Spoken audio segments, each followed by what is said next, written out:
का। इस वक्त मैं Karachi institute of heart disease KMC का ये एक बड़ा अस्पताल है फेडरल बी एरिया में, वहाँ पर मौजूद हूँ।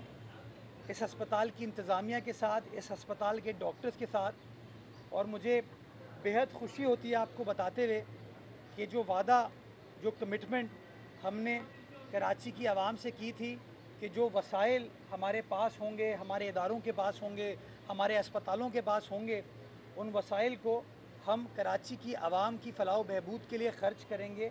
आज उसमें से एक और वादा वफ़ा करने की पहल की गई है, जिसके लिए मैं Karachi institute of heart disease की तमाम टीम को, डॉक्टर्स को, उनके नर्सेस को, उनके स्टाफ को मुबारकबाद पेश करना चाहूँगा कि आपने मुश्किल हालात में भी ये फ़ैसला किया कि किस तरीके से इंसानियत की खिदमत की जा सकती है और किस तरीके से पेशेंट्स की फ़लाह बहबूद के लिए अपना किरदार अदा किया जा सकता है। आज हमने अच्छी खबर ये है कि 5 कैथ लैब्स इस अस्पताल में होते थे, जो कि बदकिस्मती के साथ मुश्किलात की वजह से बंद हो गए थे। अच्छी खबर ये है, मुस्बित खबर ये है कि उन 5 लैब्स में से 2 कैथ लैब्स को ऑपरेशनल कर दिया गया है, जहाँ पर एंजियोग्राफी होना शुरू हो गई है। जो प्रोसीजर्स होते हैं PCI वगैरह, पेसमेकर वगैरह लगाना, उन तमाम चीज़ों को यहाँ पर कर लिया गया है। और उसके साथ साथ जो इमरजेंसी केसेस हैं उनको डील करने के लिए एक ब्लू कोड जगह हमने बनाई है, जिसके अंदर हमने क्यूबिकल्स तैयार किए हैं, जहाँ पर इमरजेंसी पेशेंट्स को इमीडिएट लाइफ सपोर्ट देने के लिए जो जो चीज़ें करने की ज़रूरत है, जो कि एक मिनी ICU के तर्ज पर बनाया गया है, जहाँ पर तमाम वो फैसिलिटीज़ मौजूद हैं, जो कि आज से फंक्शनल हो गया है। और मुझे खुशी होती है कि मैंने आज इसका फ़ीता काटा और मैं पुरुमीद हूँ इंशाअल्लाह कि ये जो बेहतरी का सफ़र इस हस्पताल के हवाले से, इस हस्पताल की इंतज़ामिया ने अपने वसाइल को अच्छे तरीके से इस्तेमाल करके स्टार्ट किया है, ये सिलसिला इसी तरीके से जारी व सारी रहेगा। और यहाँ की टीम ने, जो डॉक्टर्स हैं, उन्होंने अपना विज़न मुझे बताया कि उनका टारगेट क्या है कि किस तरीके से स्लोली एंड ग्रेजुअली इस हस्पताल को मज़ीद बेहतर बना के और जो फैसिलिटीज़ हैं उनको यहाँ पर प्रोवाइड करना है। मैं आपको बताना चाहूँगा कि कैथ लैब के बारे में हमें बताया गया था कि इस कैथ लैब को रिहैबिलिटेट करने में कितने रुपए लगेंगे? 12 से 19 करोड़ रुपए की डिफरेंट कोटेशंस आई थी, और इसको 20 लाख रुपए में मौजूदा इंतज़ामिया ने ठीक करके, रिहैबिलिटेट करके ऑपरेशनलाइज कर दिया, जिसके लिए मैं इनका बहुत ममनून हूँ, बहुत मशकूर हूँ कि इन्होंने वसाइल को किस ईमानदारी के साथ, किस मतानत और दयानत के साथ ख़र्च किया ताकि लोगों की खिदमत की जा सके। मेरी पार्टी का मेरा विज़न ये है, जो आज पीपल्स पार्टी के तहत चलने वाली KMC है, उसका विज़न ये है कि Karachi institute of heart disease एक बहुत ही अहम जगह पर वाक़ है, जहाँ पर फेडरल बी एरिया हो, लालू खेत हो, लियाकताबाद हो, गुलबर्ग के लोग हो, नॉर्थ नाज़िमाबाद के लोग हो, गुलिस्तान जौहर, गुलशन इकबाल के, गडाब के, बिन कासिम के लोग हों, न्यू कराची, नॉर्थ कराची के लोग हों, इनको NICVD पहुँचने में एक टाइम लगता है। शहर बहुत बड़ा है हमारा माशाल्लाह, तो उनके लिए एक जगह ऐसी मौजूद हो कि उनको इमीडिएटली ट्रीट किया जा सके ताकि उनकी जान को बचाया जा सके। तो मैं ये समझता हूँ एक बड़ा अहसन कदम यहाँ की इंतज़ामिया ने उठाया है और ये मुबारकबाद की मुस्तहिक है। और मैं उम्मीद करता हूँ कि मज़ीद इस हस्पताल में बेहतरी आएगी, इस हस्पताल के मामलात को मज़ीद शफ़ाफ तरीके से चलाया जाएगा, और जो बुनियादी फ़रीज़ा इन डॉक्टर्स का, पैरामेडिकल स्टाफ का और हमारा KMC का है कि हम लोगों की खिदमत कर सके, उस खिदमत के सिलसिले को हम इसी तरीके से जारी व सारी रखेंगे। दूसरी खबर मैं आपको ये देना चाहूँगा कि आज जब आप इस अस्पताल आए तो यह आपने सड़क देखी होगी, माजी में सड़क का क्या हाल था, तबाह थी, जो कि Rashid Minhas road UBL sports complex से स्टार्ट होती है और ऑल द वे शारा नूरजहाँ तक इवेंचुअली जाती है। आज आप देख सकते हैं कि वो नाला जो कि तबाह था, टूटा हुआ था, उस नाले को किसी और सियासी जमात ने नहीं, पाकिस्तान पीपल्स पार्टी ने बना के दिया। ये UC हमारी नहीं है, ये टाउन हमारा नहीं है, बना के दिया। इस सड़क को हमने बना के दिया, यहाँ के सेवरेज के मसाइल को हमने ठीक करके दिया, स्ट्रीट लाइट्स आप देख सकते हैं हमने ठीक करके दी, और आज माशाल्लाह एक मुख्तलिफ हालात इस हस्पताल के अतराफ़ में आपको नज़र आ रहे हैं। और इंशाअल्लाह हमारा टारगेट ये है कि अपने वसाइल को इसी तरीके से ख़र्च करेंगे, सर्व करेंगे ताकि लोगों की खिदमत हो सके। तीसरी बात मैं ये बात करना चाहूँगा कि जो ऐलान केएमसी ने किया था, हमने किया था कि हम नर्सिंग स्कूल को ऑपरेशनलाइज करेंगे इस अस्पताल के अंदर। मुझे अगेन आपको खुशी होती है बताते हुए कि वो नर्सिंग स्कूल अल्हम्दुलिल्लाह ऑपरेशनलाइज हो गया है, चलना शुरू हो गया है और माशाल्लाह वहाँ पर लोगों को तालीम दी जा रही है। 270 उसकी एलोकेटेड सीट्स हैं, 140 बच्चे हैं जो कि फ़ीस पर पढ़ रहे हैं और 130 बच्चे हैं जो कि मुफ्त स्कॉलरशिप पर तालीम हासिल कर रहे हैं। और मुझे खुशी इस बात की होती है कि इस फैसले की वजह से फ़ायदा ये होगा कि वो जो 130 बच्चे हैं जो गरीब के बच्चे बच्चियाँ हैं जो अफोर्ड नहीं कर सकते थे तालीम, ये 2 साल की ये तालीम मुफ्त हासिल करने के बाद किसी भी अस्पताल में, कराची शहर में, पाकिस्तान के किसी अस्पताल में या इवन पाकिस्तान से बाहर जाके नौकरी हासिल कर सकते हैं। जो बेसिक तनख्वाह इस डिग्री के बाद, इस कोर्स के बाद, सर्टिफिकेशन के बाद उनको मिलेगी वो 70 से 75 हज़ार रुपये की मिलेगी। और ये वो हमारा फ़लसफ़ा था कि लोगों को एड ना दो, लोगों की मदद अगर करनी है उसको हुनर सिखा के करो ताकि वो इज़्ज़त से अपना रोज़गार हासिल कर सके। और यही मेरी पार्टी का मंशूर है। मुझे खुशी होती है आपको बताते हुए कि इस मंशूर के ऊपर हम सब कार फरमाएं। आखिरी चीज़, एम्बुलेंसेस के बारे में बड़ी बात की जाती थी, हमने रेस्क्यू 1112 का सिलसिला स्टार्ट किया और आज इस अस्पताल में आप देख सकते हैं कि वो 1112 की एम्बुलेंसेस नज़र आती हैं। हमारा सेंटर आपको नज़र आता है, नज़र आ रहा है आपको कि किस तरीके से सारे इदारे मिलकर काम करें ताकि जब भी पेशेंट को किसी चीज़ की भी ज़रूरत हो, वो ज़रूरत हम उसको मुहैया करें, उसको फैसिलिटी हम प्रोवाइड करें और उसकी खिदमत कर सकें। मैं उम्मीद करता हूँ कि बेहतरी का सफ़र, खिदमत का सफ़र जो ये मौजूदा इंतज़ामिया कर रही है, ये मुबारकबाद के मुस्तहिक है। और मैं उम्मीद करता हूँ, दुआ करता हूँ परवरदिगार से कि बेहतरी का सफ़र इंशाअल्लाह इसी तरीके से जारी और सारी रहेगा। अल्लाह ताला आने वाले वक्त को इस शहर कराची के लिए, सूबा सिंध के लिए और हमारे प्यारे पाकिस्तान के लिए बेहतर बनाए। पाकिस्तान जिंदाबाद।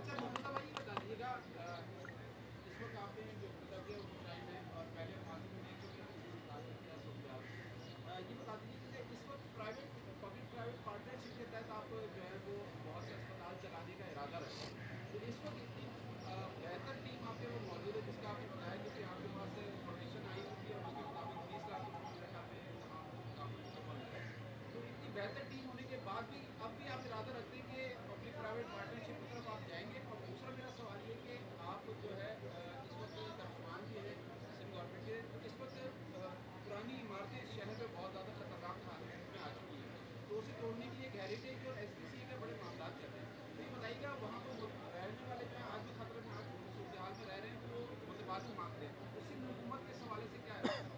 अच्छा, मैं पहला जो आपने सवाल किया पब्लिक प्राइवेट पार्टनरशिप का, हमने इस मामले को काउंसिल में लेके गए और काउंसिल से हमने फैसला ये कराया कि अक्रॉस पार्टी लाइंस तमाम पार्लिमानी सियासी जमातें जो कि सिटी काउंसिल में मौजूद हैं, बशमूल पीपल्स पार्टी के, जमात इस्लामी के, PTI के, JUI, नून लीग के, हमने उन पर मुश्तमिल एक कमेटी तश्कील दी है जो कि इस पॉलिसी को वज़ा करेगा कि किस तरीके से इन अस्पतालों को चलने की ज़रूरत है, इस तरीके से हमारे KMC के जो और इदारे हैं उनको चलने की ज़रूरत है।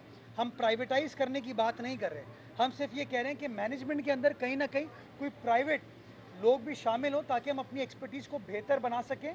और उससे होता ये कि अगर सिर्फ सरकारी इदारा खुद काम कर रहा होता है तो कभी कभार ट्रांसपेरेंसी के सवालात आप दोस्त उठाते हैं, तो अगर उसकी मैनेजमेंट में प्राइवेट लोग भी शामिल होते हैं ना तो हमें तक़वियत मिलती है कि वो प्राइवेट लोग भी बता पाते हैं कि ये सिर्फ सरकार अकेले काम नहीं कर रही है, ये प्राइवेट सेक्टर की मदद से करी। और उसकी बेहतरीन मिसाल आपको SIUT को कह लें, आप जिना अस्पताल में साइबर नाइफ फैसिलिटी को कह लें, इंडस हॉस्पिटल को कह लें, ये सारी फैसिलिटीज़ शहर भर में इस वक्त चली, बल्कि सूबे भर में चल रही हैं। और इसकी बात से मेरी पार्टी का चेयरमैन या मेरे वज़ीर आला नहीं कर रहे, अब तो वफाकी वज़ीर ख़जाना भी ये कहते हैं कि public private partnership is the way forward. वज़ीर आज़म पाकिस्तान जब उस दिन कराची आए थे तो उन्हें बरमला सबके सामने कहा कि जी सिंध हुकूमत का ये जो पब्लिक प्राइवेट पार्टनरशिप प्रोग्राम है ये एग्जाम्पलरी है, इसको हमें एग्जाम्पलीफाई या एम्यूलेट करने की ज़रूरत है। तो हम चीज़ों को बेहतर बनाने के लिए जहाँ जहाँ प्राइवेट सेक्टर की इनपुट लाने की ज़रूरत है वो हम लाने की कोशिश करेंगे, लेकिन ट्रांसपेरेंट तरीके से करेंगे, शफाफ तरीके से। और बाय ऑल मीन्स हम प्राइवेटाइज़ किसी चीज़ को नहीं कर रहे। जो KMC की मिल्कियत है वो KMC की मिल्कियत ही रहेगी, सिर्फ प्राइवेट सेक्टर की मदद से एक्सपर्टीज़ को और फाइनेंसेस को मज़ीद ला के हम बेहतर कर पाएंगे। आप सब जानते हैं कि मुझे माली मुश्किलात का सामना है, तो वो जो इन्वेस्टमेंट है वो इन्वेस्टमेंट लाने में मैं समझता हूँ प्राइवेट सेक्टर की मदद से हम काम बेहतर तरीके से कर पाएंगे। बाकी जो आपने डेंजरस इमारतों की बात की साजिद भाई, 434 डेंजरस इमारतें हैं। जब बिल्डिंग कंट्रोल वाले उसके ऊपर कार्रवाई करने की कोशिश करते हैं या डीसी ऑफिस कार्रवाई करने की कोशिश करता है, तो वही लोग जो वहाँ पर रहते हैं वो कहते हैं हम जगह छोड़ने को तैयार नहीं हैं। ये मुश्किलात हैं हमें, और मैं समझता हूँ इसके लिए लोगों को कायल करने की ज़रूरत है कि अगर उन्होंने ख़तरनाक इमारत में रहने को नहीं छोड़ा तो कल को खुदा न खास्ता अगर कोई नुकसान होगा तो सिर्फ इमारत को नहीं होगा, उनको भी हो सकता है। हमें उन्हें कायल करने की ज़रूरत है इससे पहले कि देर हो जाए, वो कन्विंस हों। और मैं समझता हूँ उस डेंजरस इमारत को मुनहदिम करके अगेन पब्लिक प्राइवेट पार्टनरशिप में सरकार जो है एक नई बिल्डिंग बनाए, प्राइवेट सेक्टर आके इन्वेस्ट करे, जो लोग वहाँ रहते हैं, जो मिल्कियत है, उनको उनका जितनी जगह थी वो दी जाए, और बाकी जो उसकी कॉस्ट है वो बाकी यूनिट्स को बेच के मैं समझता हूँ रिकवर की जा सकती है। एक अच्छा वाया मीडिया हो सकता है, लेकिन पब्लिक को इस हवाले से हमारी मदद करने की ज़रूरत है, बिकॉज पब्लिक की मदद के बगैर मैं समझता हूँ ये काम नहीं किया जा सकता। जी साजिद, ये करके मैं आ रहा हूँ। आप सियासी एडमिनिस्ट्रेटर हैं, आप ये बताएं जो अब नया इंकशाफ हुआ है कि एक नया बम फटा है दुबई में, जो है बैरोक्रेट सियासतदानों की अरबों रुपए की जो है वो जायदादें और सरमाया है, तो पाकिस्तान में आप पब्लिक प्राइवेट पार्टनरशिप में जाने की बात कर रहे हैं। ये लूट मार का जो बाजार है ये गर्म है, आप पाकिस्तान का मुस्तकबिल आगे क्या देख रहे हैं? शाहिद भाई, कथा कलामी, मैं सियासी एडमिनिस्ट्रेटर नहीं हूँ, अब मैं सियासी मेयर हूँ। वो इतने रोल्स परफॉर्म किए हैं कि लोग कभी कभार कंफ्यूज हो जाते हैं। आपने बड़ा अहम सवाल किया, लेकिन मैं समझता हूँ ये कहानी कोई नई नहीं है। इस तरह की इंकिशाफात पहले भी हुए हैं, और मैं समझता हूँ कि किसी भी शख्स ने अगर चोरी चकारी करके कोई क्राइम करके अपने सरमाए को बाहर लेकर गया है पाकिस्तान से, वो गलत किया है उसने, और उसके खिलाफ कार्रवाई होनी चाहिए।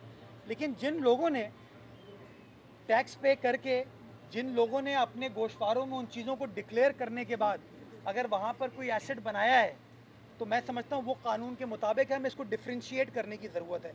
जिन लोगों ने पैसों को लॉन्डर करके, जिन लोगों ने चोरी चकारी करके इस तरह की जायदादें बनाई हैं, वो गलत है, उसकी तहकीकात होनी चाहिए, और माजी में इस तरह की तहकीकात हुई भी हैं। लेकिन ये नहीं हो सकता कि जिन लोगों ने जायज़ तरीके से अपने सरमाए को लेट से वहाँ शिफ्ट किया, उनको हम इसी तरीके से डील नहीं कर सकते, पहली चीज़। दूसरी चीज़, मेरा मानना ये कि पब्लिक प्राइवेट पार्टनरशिप से यही तो फ़ायदा है। कल को आप ये कहेंगे मुर्तज़ा वहाब की कोई जायदाद है दुबई में, तो इसने इतनी चोरी की थी कि वो जायदाद वहाँ बना गया। लेकिन अगर मेरे ऊपर सिर्फ मीडिया मॉनिटर नहीं कर रहा, मेरी काउंसिल मॉनिटर नहीं करी, बल्कि मेरी गवर्निंग बॉडी के अंदर प्राइवेट सेक्टर के भी अफराद होंगे, हजरात होंगे, तो मुझसे पूछ पाएंगे ना वो कि मुर्तज़ा वहाब साहब, आपने ये जो टेंडर किया था, या आपने कितने का किया, ये टेंडर आपने खुद लिया या आपने मेरिट पर प्राइवेट तरीके से, ट्रांसपेरेंट तरीके से, कानून के मुताबिक दिया। तो प्राइवेट सेक्टर को लाने से मैं समझता हूँ कहीं ना कहीं वो ओपननेस, फेयरनेस और शफाफियत भी बढ़ती है। बाकी आपने जो मुस्तकबिल बनाया शाहिद भाई, मैं बड़ा क्लियर हूँ, हम सब सुधर जाएं, इस मुल्क का मुस्तकबिल जो है ना वो ऐसा है। लेकिन उसके लिए हम सबको सुधरने की ज़रूरत है, मुझे भी सुधरने की ज़रूरत है, आप लोगों को भी सुधरने की ज़रूरत है। हम लोग खुद इस मुल्क के कवानीन फॉलो नहीं करते, लेकिन 2 घंटे की फ़्लाइट लेके दूसरे मुल्क में कवानीन को फॉलो करते हैं।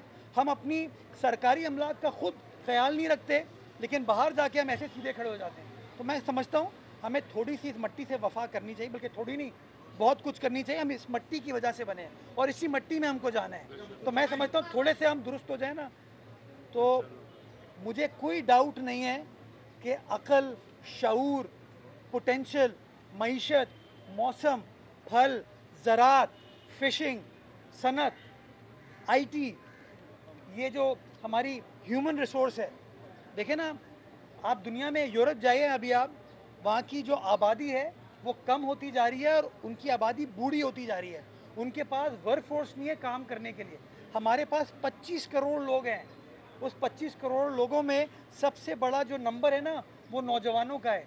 सिर्फ उस नौजवान को हम होप दें, उसको तक़वियत दें कि हाँ ख्वाब देखो बेटा बेटी, तुम आगे बढ़ सकते हो, उसको ट्रेन करें, उसको गाइड करें, वो इस मुल्क के लिए सरमाया है। तो इसीलिए मैं कहता हूँ हम थोड़े से सिर्फ दुरुस्त हो जाए ना, अगर कोई बईद नहीं कि हम बहुत सारी अक़वाम को, बहुत सारी कौमों को पीछे छोड़ देंगे। Sky is the limit for Pakistan.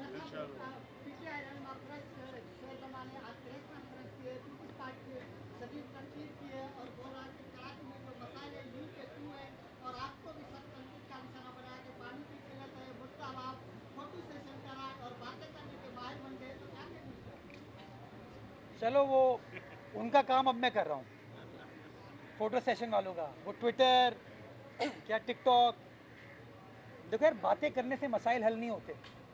और खुर्रम शेर जमान साहब को मैं कहना चाहूँगा, आप 2013 से लेके असेंबली में रहे, 2013 से 18 तक आप कहते थे भाई मेरे पास हुकूमत नहीं है, मैं कुछ नहीं कर सकता।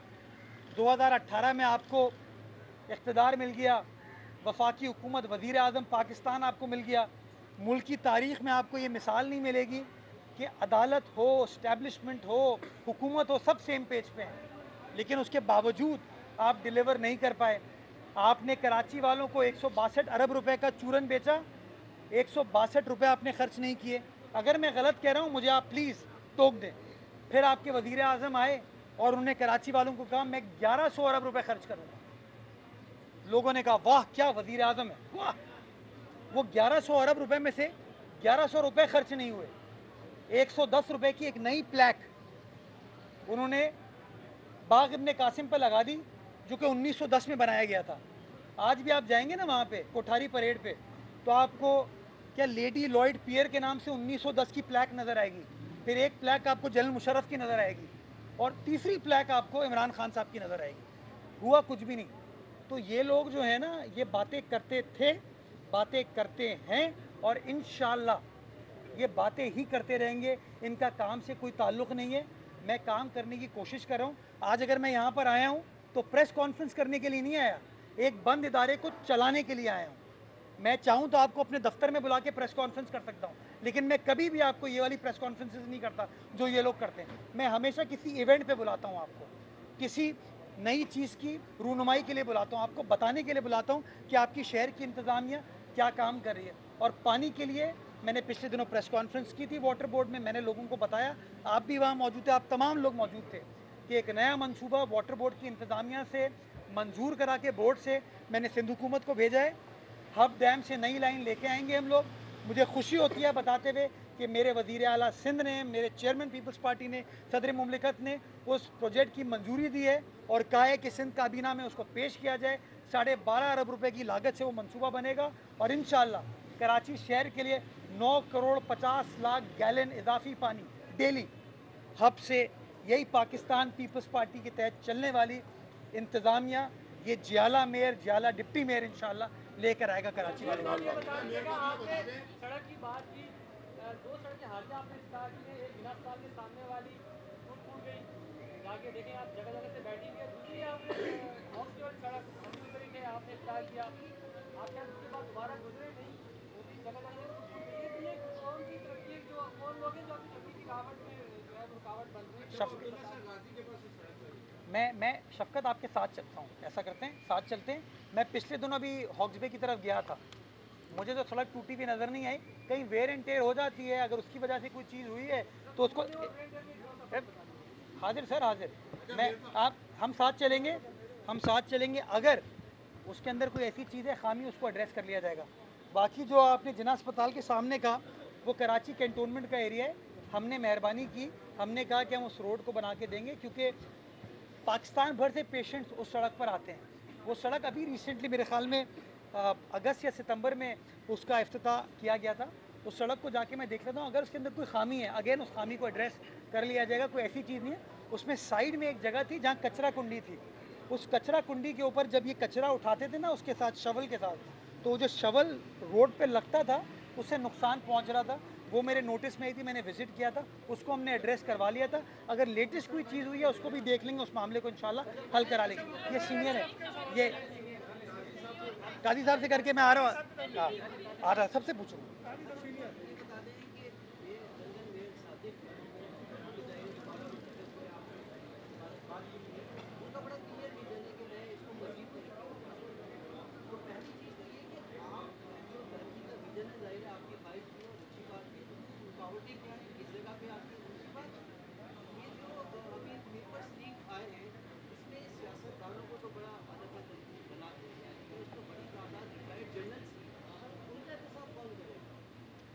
एहतसाब का प्रोसेस होना चाहिए। मैं समझता हूँ जिस शख्स ने कोई गलत काम किया उसके खिलाफ कार्रवाई होनी चाहिए। मैं तो इस बात का हामी हूँ सबके खिलाफ। देखिए रूल ऑफ लॉ है, आइन आइन है, तो जिसने एक कानून शिकनी किया उसके खिलाफ कार्रवाई होनी चाहिए, इसमें कोई दूसरी राय नहीं है। बाकी जो रुकावटें मैं रुकावटें बार बार कहता हूँ, कोई भी काम कर लें, कहीं से टाउन रुकावट है, कहीं से कोई स्टे ऑर्डर आ जाता है, कहीं से कोई वफाकी हुकूमत का एरिया है, ये रुकावटें हैं, लेकिन हम कोशिश कर रहे हैं कि उन रुकावटों को अबूर करें। रेवेन्यू मेरे लिए सबसे बड़ा मसला है। देखिए अगर आप किसी भी मेयर से जाके बात करेंगे ना, आप सादिक खान साहब से बात करेंगे तो सादिक खान साहब आपको ये नहीं कहेंगे मेरे पास यार टैक्सेस लगाने का निज़ाम नहीं है या टैक्स इकट्ठा करने का निज़ाम नहीं है, या सादिक खान साहब आपको ये नहीं कहेंगे कि मैं काम करने की कोशिश कर रहा हूँ और एसेट्स की बरो जो है ना मुझे तंग कर रही है। हमें प्रॉब्लम ये है, इसी जगह जहाँ पर हम मौजूद हैं, इसी जगह सामने मैंने पार्क का इफ्तिताह किया था जब मैं एडमिनिस्ट्रेटर था। पिछले साल बकरीद पे, ये जमात इस्लामी का टाउन है, पिछले साल बकरीद पे यहाँ पे उन्होंने जानवर बांध दिए थे। तो प्रॉब्लम हमें इस तरह की चीज़ों की होती है।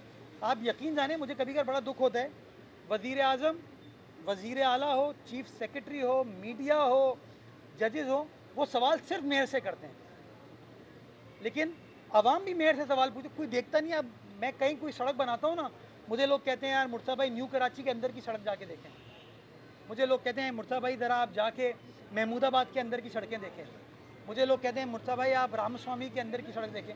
वो मेरी हुदूद नहीं है वहाँ पे, वो टाउन की हद में आते हैं, लेकिन बदकिस्मती के साथ उसका भी जो सारा इल्ज़ाम है वो मेरे ऊपर डाल दिया जाता है। बट मैं कोशिश कर रहा हूँ तमाम मामलात को ओपनली लोगों की मदद के साथ चलाऊँ, और इंशाल्लाह 3 साल हमारे पास हैं, आपको बेहतरी नज़र भी आ रही है और इंशाल्लाह मज़ीद बेहतरी नज़र आएगी। असगर भाई कर लें, फिर चलें लेडीज़ फर्स्ट इन दिन। आपने अभी बात की कंटोनमेंट बोर्ड की ज़मीन में आपने सड़क बनाई ताकि आवाम को फ़ायदा हो। आपने मनोरा बीच पे भी सड़क बनाई, लेकिन फ़ायदा प्राइवेट सेक्टर को हो रहा है, उसे आम आवाम के लिए बंद कर दिया गया। कहा यह जा रहा है कि यहाँ पर्टिकुलर लोग हैं जिन्होंने यहाँ पे लिया है ठेका, वही वहाँ पे एंटर कर सकते हैं। इसके बारे में नहीं, मैं सख्ती से इस बात की नफ़ी करना चाहूँगा। देखिए हम किसी कैंट के लिए, किसी टाउन के लिए, किसी केएमसी के लिए, किसी हुकूमत के लिए सड़क नहीं बनाते हैं, फैसिलिटी नहीं, ये बनती है आवाम के लिए, ये आवाम की मिल्कियत है। तो अगर जिना अस्पताल के सामने सड़क बनी है तो उसका फ़ायदा जो है आवाम को हो रहा है। अगर गुलिस्तान जौहर में फ्लाईओवर या अंडरपास या उसका नाला बना है उसका फ़ायदा आवाम को हो रहा है। जो आपने वो मनोड़ा वाली बात की ना, मैं खुद जाता हूँ वहाँ पर और किसी बंदे के लिए रुकावट नहीं है। सिर्फ सिक्योरिटी पॉइंट ऑफ व्यू से एंट्रेंस के ऊपर वो आईडी कार्ड चेक किया जाता है, और जब आप वहाँ पे पहुँचते हैं उस प्रोमेनाड पे तो उसकी एक एंट्री फ़ी है। मेरा ये मानना है कि इदारों को चलाने के लिए कोई ना कोई आपको एंट्री फ़ी चार्ज करने की ज़रूरत है ताकि चीज़ों को मेंटेन कर सकें। बाकी वो जो आप बता रही ना होटल की, वो होटल हमने नहीं बनाया, वो कंटोनमेंट बोर्ड मनोड़ा का प्राइवेट वो है जिसको ड्रीम वर्ल्ड वाले चला रहे हैं, उसका हमसे कोई ताल्लुक़ नहीं, वो एक प्राइवेट प्रोजेक्ट है। लेकिन वो जो समंदर के ऊपर बीच फ्रंट डेवलपमेंट थी ना, वो सिंध हुकूमत ने की थी, हमने की थी, वज़ीर आला सिंध ने उसका इफ्तिताह किया था, और उसमें किसी शख्स को आने जाने की रुकावट नहीं है। हर शख्स आ सकता है, लेकिन उसकी एक एंट्री फ़ी चार्ज की जाती है, और मैं ये समझता हूँ एंट्री फ़ी चार्ज होने की ज़रूरत है ताकि उसकी मेंटेनेंस और वेयर एंड टेयर को लुक आफ्टर किया जा सके। वो मुझसे नाराज़ हैं, पहले वो बात करें। जिस अस्पताल में हम खड़े में डॉक्टर्स बड़ी तादाद कराची के शहरी भी यहाँ आते हैं, डॉक्टर्स यही स्टाफ उनकी दिन रात खिदमत कर रहा है, लेकिन इनका मेडिकल नहीं है, इनका मेडिकल अलाउंस नहीं, इनका मेडिकल अब तक नहीं दिया गया है। 17 साल बाद, 18 साल बाद आपने आगे अपग्रेड किया, इनके ग्रेड बढ़ाए, तो ये क्या इतना मेडिकल ज़रूरी नहीं है ये? और दूसरा ये सवाल है कि शहर में कब्रिस्तान का एक बड़ा मसला बनता जा रहा है, ख़ास तौर पे कराची शहर के अंदर कब्रिस्तानों की बड़ी कमी है, गोरकन माफिया का राज है, उस पर भी थोड़ा सा। मेरा बस चले तो मैं केएमसी के हर मुलाजिम को इतने पैसे दूं कि उनको इधर उधर देखने की ज़रूरत ही ना पड़े, लेकिन उसके लिए मेरे पास पैसे होने चाहिए ना। अब मसला ये है, वो एक लतीफ़ा मेरा एक दोस्त कहता है कि पानी पीने को नहीं है लेकिन नाम रखा है समंदर खान। हाँ, केएमसी के बाद इस वक्त मेरे पास 10.5 अरब रुपए की पेंशन की लाइबिलिटी है जो मैंने इनहेरिट की है। ये मेरे दोस्त जो पीपल्स पार्टी वाले यहाँ पे यूनियन के हैं ना, ये खड़े हैं।